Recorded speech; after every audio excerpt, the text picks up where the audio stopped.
میں تمہارے سارے معاف کروں گا۔ یا عبادی الذین اسرفوا علی انفسہم، اے میرے نافرمان بندو، آ جاؤ مجھے منا لو، مجھے راضی کر لو۔ من تقرب الی تلقیتہ من بعید، تم مجھے راضی کرنے آؤ، میں آگے بڑھ کے تمہارا استقبال کروں گا۔ کوئی ناراض، میں کسی سے ناراض ہو جاؤں، وہ مجھے منانے آئے تو میں اس کا استقبال کروں گا یا منہ موڑ کے بیٹھوں گا اور اسے سلواتیں سناؤں گا، جلی کٹی سناؤں گا؟ میرا رب کہتا ہے لیاری کا جو مجھے راضی کرنے آتا ہے میں آگے بڑھ کے اس کا استقبال کرتا ہوں۔ میں کہتا ہوں آجا میرا بندہ، میں تو کب سے تیرے انتظار میں تھا کہ کب توبہ کرے گا اور میں معاف کروں گا، کب توبہ کرے گا اور میں معاف کروں گا۔ اللہ کو اپنا بناؤ، اس کے در پر جھکنے کے ساتھ ہمارے گناہوں کی حیثیت ہی کوئی نہیں ہے۔ بنی اسرائیل میں ایک آدمی نے 99 قتل کیے، اس کو خیال آیا میں توبہ کروں، ایک عبادت گزار کے پاس گیا اور اس سے پوچھنے لگا میں نے 99 قتل کیے ہیں، میری توبہ ہو سکتی ہے؟ اس نے کہا ہرگز نہیں، تو بڑا ظالم ہے، تیری کوئی توبہ نہیں۔ اس کو غصہ چڑھا، اس نے اسے بھی قتل کر دیا، 100 کر دیے۔ پھر اس کو خیال آیا میں توبہ کروں، تو وہ ایک عالم کے پاس گیا اور اس سے پوچھنے لگا میں نے 100 قتل کیے ہیں، کیا میری توبہ ہو سکتی ہے؟ کہ بیٹا کیوں نہیں ہو سکتی توبہ؟ ہائے ہائے ہائے ہائے ہائے، میرا رب ایک مثال دیتا ہے، کہتا میرا بندہ تو اتنے گناہ کر کہ زمین کو بھر دے، اس خلا کو بھر دے، چاند تاروں ستاروں کو بھر دے، اتنے گناہ کر کہ آسمان کی چھت کو لگا دے، زمین سے اٹھا اور آسمان کی چھت کو لگا دے۔ اتنے گناہ کرنے کے بعد صرف ایک دفعہ کہہ دے یا اللہ معافی دے دے تو میں سارے ہی معاف کروں گا، سارے معاف کروں گا، ولا ابالی، اور مجھے کوئی پرواہ نہیں ہوگی۔ انہوں نے کہا بیٹا گناہوں کی معافی تو یقیناً ہے، لیکن توبہ کا ہونا ضروری ہے۔ تیری توبہ پکی ہونے کے لیے یہ ماحول چھوڑنا ضروری ہے۔ تو یہ بستی چھوڑ کے اس بستی میں چلا جا، وہاں نیک لوگ رہتے ہیں، ان کی صحبت میں تو رہے گا تو تیری توبہ پکی ہو جائے گی۔ اس نے کہا میری معافی ہو جائے، میری معافی ہو جائے، میں ہر کام کرنے کو تیار ہوں۔ بوریا بستر اٹھایا، جو تبلیغ والے کہتے ہیں گھر چھوڑو، لیاری چھوڑو، بستر اٹھاؤ اور چلے کے لیے نکلو، 4 مہینے کے لیے نکلو کہ اپنی توبہ کو پکا کرو، ورنہ ماحول کی گندگی پھر آدمی کو گرا دیتی ہے، پھر گرا دیتی ہے، پھر گرا دیتی ہے۔ وہ نکلا، راستے میں موت آئی، جب موت نے جھٹکا دیا تو اس نے چھلانگ لگائی اس نیک لوگوں کی بس کی طرف، وہ ایسی طرف، اس کے ہاتھ آگے، ہاتھ اس کے آگے اور پورا جسم ایسے آگے پھیلا ہوا۔ اللہ تعالیٰ نے لیاری والوں کو قصہ سنانا تھا تو دونوں فرشتے بھیج دیے، جنت کا بھی آ گیا، جہنم کا بھی آ گیا۔ جہنم والے کہنے لگے مجرم ہے ہتھ کڑی لگاؤ، جنت والے کہنے لگے مہمان ہے سہرے پہناؤ۔ جہنم والے کہنے لگے توبہ ادھوری ہے، ابھی توبہ پکی نہیں ہے، ابھی نیک لوگوں کے شہر کو پہنچا ہی نہیں ہے کہ موت آ گئی۔ اور جنت کے میں کہنے لگے نہیں نہیں نہیں، توبہ ارادے سے ہو جاتی ہے، ارادہ کر لیا توبہ ہو گئی، ہمارا مہمان ہے۔ اللہ نے تیسرا فرشتہ بھیجا، جاؤ فیصلہ کرو۔ کیا فیصلہ کرو؟ وہ یہاں مرا پڑا ہے، یہ اس کی بستی ہے، یہ نیک لوگوں کی بستی ہے، وہ یہاں مرا پڑا تھا۔ اللہ تعالیٰ نے کہا فیصلہ کیا کرتا ہوں کہ یہ فاصلہ ناپو، اگر گھر کے قریب ہے تو دوزخ والے لے جاؤ، اگر نیک لوگوں کی بستی کے قریب ہے تو جنت والے لے جاؤ، یہ میرا فیصلہ ہے۔ ہائے ہائے واہ میرا رب، میں تیرے قربان۔ ہوا کیا تھا؟ وہ گھر کے قریب تھا اور نیک لوگوں کی بستی سے دور تھا۔ جب ناپنے لگے تو اللہ تعالیٰ نے ادھر والی زمین سے کہا جو نیک لوگوں کی بستی کی طرف سے تھی، اللہ تعالیٰ نے اس زمین سے کہا سکڑ جا، اور جو گھر والی زمین تھی اس کو کہا پھیل جا۔ ادھر کی زمین کو پھیلا دیا اور ادھر کی زمین کو سکیڑ دیا۔ جب ناپا گیا تو وہ نیک لوگوں کی بستی کے قریب ہوا۔ اللہ نے کہا لے جاؤ جنت میں، ہم نے معاف کر دیا۔ اور یہ تو بنو اسرائیل کا آدمی ہے، ہم تو محمد مصطفیٰ صلی اللہ علیہ وسلم کے امتی ہیں۔ ایک بنو اسرائیل کا آدمی، اس کا نام تھا کفل، اور روزانہ رات کو نئی لڑکی اس کے پہلو میں آتی، شراب کا دور چلتا اور زنا کا سے منہ کالا کرتا۔ ایک رات ایک لڑکی کو 60 دینار دے کر لایا۔ 60 دینار کوئی 10 لاکھ روپیہ بنتا ہے۔ کیا مال تھا کہ ایک رات کا 10 لاکھ دے کر آیا۔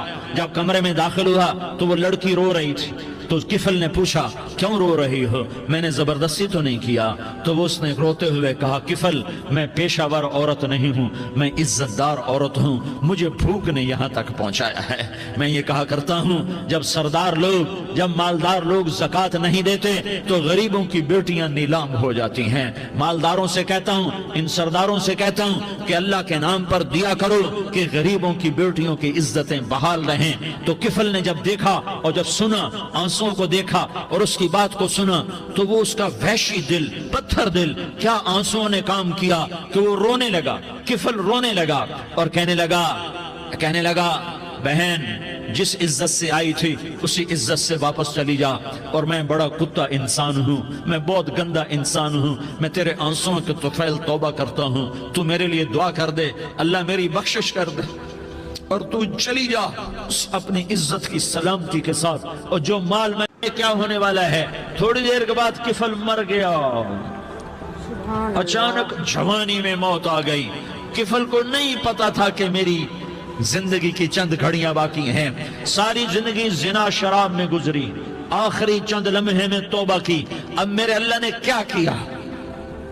اللہ کے بن جاؤ، ہاتھ جوڑتا ہوں، اللہ کے بن جاؤ، اللہ کو اپنا بنا لو، اللہ کو اپنا بنا لو، اللہ کو اپنا بنا لو، اللہ سے دوستی لگا لو، اللہ سے یاری لگا لو، اللہ کے آگے سر جھکا لو، ایک دوسرے سے محبت والے بن جاؤ۔ ہاں یہ وہ شخص تھا، کل اس کی میت کو دیکھ کر کوئی اس کو کندھا دینے نہ آتا، اس کے اپنے بھی اس کو غسل نہ دیتے، اس کے اپنے اس کو کفن نہ دیتے، یہ ایسا ظالم بدماش نافرمان تھا۔ ہاں سنو، کفل موسیٰ علیہ السلام کا امتی، طارق جمیل محمد مصطفیٰ کا امتی، سردار عزیر محمد مصطفیٰ کا امتی، ہمارے پیچھے محمد مصطفیٰ کے آنسو ہیں، آہیں ہیں، سسکیاں ہیں، فریادیں ہیں، دعائیں ہیں۔ یہ بنی اسرائیل کے گناہگار کے لیے کیا کر دیا۔ اگر یہ صبح پایا جاتا مردہ تو اس کا کوئی کندھا دینے والا نہ ہوتا، نہلانے والا نہ ہوتا، اسے پتھروں میں دبا دیتے۔ صبح ہوئی تو لوگوں نے دیکھا کفل کے دروازے پر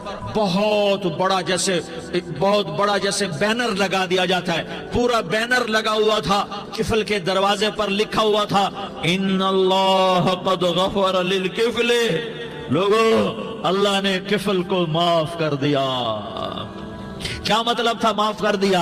کہ جاؤ جنازہ پڑھو، جاؤ دفن کرو، جاؤ غسل دو، جاؤ کفن دو، میں نے کفل کو معاف کر دیا۔ میرے بھائیو اپنے اللہ سے اپنا تعلق بناؤ، اور اللہ سے تعلق بنتا ہے توبہ کے ساتھ، اس کے در پر حاضری دینے کے ساتھ، اور محمد مصطفیٰ صلی اللہ علیہ وسلم کی غلامی کے ساتھ۔ اللہ کو ایک ہی ہستی سے پیار ہوا، وہ محمد الرسول اللہ ہیں، ایک ہی سے محبت کی، وہ محمد الرسول اللہ ہیں، ایک کو اپنا حبیب بنایا، وہ محمد الرسول اللہ ہیں، ایک کو خاتم الانبیاء بنایا، وہ محمد الرسول اللہ ہیں، ایک کو حبیب اللہ بنایا، وہ محمد الرسول اللہ ہیں، ایک کو سارے عالم کا نبی بنایا، وہ محمد الرسول اللہ ہیں، ایک کو رحمت للعالمین بنایا، وہ محمد الرسول اللہ ہیں، ایک کو شافع محشر بنایا، وہ محمد الرسول اللہ ہیں، ایک کو ساقی کوثر بنایا، وہ محمد الرسول اللہ ہیں، ایک کے ہاتھ میں چابی پکڑائی وہ جنت کی، وہ محمد الرسول اللہ ہیں، ایک کے لیے جنت کو مزین مسخر فرمایا اور آپ کے بغیر جنت کے دروازہ نہیں کھل سکتا اس کا اعلان فرمایا، وہ محمد الرسول اللہ ہیں۔ اللہ سے جڑنے کا سردار عزیر ہو یا اس کا گنمین ہو، طارق جمیل ہو یا اس کا ملازم ہو، دونوں کے لیے ایک ہی راستہ ہے۔ یہ میری بہنیں جو جمع ہیں ان کے لیے ایک ہی راستہ ہے کہ حضرت محمد مصطفیٰ صلی اللہ علیہ وسلم کی غلامی میں آ جائیں، ان کے طریقوں پر آ جائیں، ان کے راستوں پر آ جائیں، ان کی زندگی کو اپنی زندگی بنا لیں۔ میرے نبی کی زندگی محفوظ ہے، یہ کائنات کا سب سے افضل، سب سے اعلیٰ، سب سے برتر، سب سے اجمل، سب سے اکمل، سب سے ابہا، سب سے انور، سب سے اتم، سب سے اجل، سب سے انور، سب سے کمال والا، جمال والا، حسن والا، محمد بن عبداللہ بن عبد المطلب بن ہاشم بن عبد مناف بن قصی بن کلاب بن مرہ بن کعب بن لوی بن غالب بن فہر بن مالک بن نضر بن کنانہ بن خزیمہ بن مدرکہ بن الیاس بن مدر بن نزار بن معد بن عدنان بن اود بن حمیسہ بن سلامان بن عوس بن بوز بن قموال بن عبید بن عوام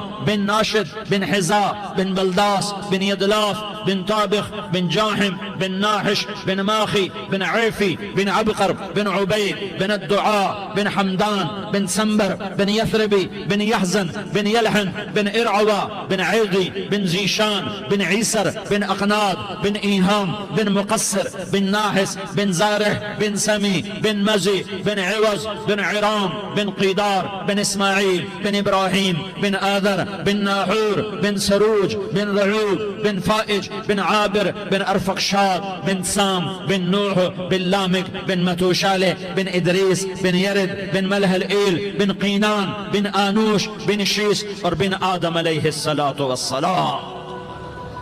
یہ میرے نبی کا نسب ہے، یہ میرے نبی کی پیڑھی ہے. دنیا میں کسی سردار کا نسب محفوظ نہیں، کسی سردار کی پیڑھی محفوظ نہیں، کسی بادشاہ کا نسب محفوظ نہیں، کسی بادشاہ صدر وزیر کی پیڑھی محفوظ نہیں. یہ محمد مصطفیٰ ہے، یہ محمد ہے، یہ احمد ہے، یہ ماہی ہے، یہ حاشر ہے، یہ عاقب ہے، یہ فاتح ہے، یہ خاتم ہے، یہ ابو القاسم ہے، یہ طٰہٰ ہے، یہ یاسین ہے. جو امت کے لیے جتنا میرا نبی رویا کوئی نہ رویا، جتنا تڑپا کوئی نہ تڑپا، جو دکھ میرے نبی نے دیکھے اس امت کو بنانے میں بچپن سے لے کر دنیا سے جانے تک کوئی نبی نہیں دیکھ سکتا. کوئی نبی ایسے یتیم پیدا نہیں ہوا، کوئی نبی ایسے یتیم پیدا نہیں ہوا، کوئی نبی ایسے فقر میں پیدا نہیں ہوا کہ کوئی عورت دودھ پلانے کے لیے تیار نہ ہو. کسی نبی کی ماں کو اللہ نے ایسے جنگل میں موت نہیں دی جیسے میرے نبی کی ماں کو اللہ نے جنگل میں اٹھایا. کسی نبی کی ماں کو اللہ نے اتنے بچپن میں موت نہیں دی جیسے میرے نبی کو میرے نبی کی ماں کو میرے اللہ نے صرف میرے نبی کی عمر 6 سال